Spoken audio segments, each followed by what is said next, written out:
നാഗർകോവിൽ ജനിച്ചു വളർന്ന പെൺകുട്ടി പാട്രീഷ്യ നാരായണൻ 17 വയസ്സിൽ കുടുംബത്തെ എതിർത്ത് വിവാഹം കഴിച്ചു.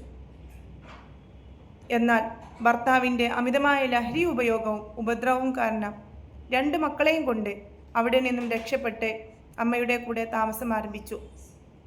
കയ്യിൽ വെറും 100 രൂപ മാത്രം. അതുപയോഗിച്ച് അച്ചാറും ജാമും ഉണ്ടാക്കി അമ്മയുടെ ഓഫീസിൽ വിൽപ്പന നടത്തി. 1982 മെറീന ബീച്ചിൽ ചെറിയൊരു ചായക്കട തുടങ്ങി. ആദ്യ ദിവസത്തെ ലാഭം വെറും 50 പൈസ മാത്രം. എന്നാൽ പിന്നീട് അങ്ങോട്ട് 600-700 രൂപ ലാഭം വന്നു.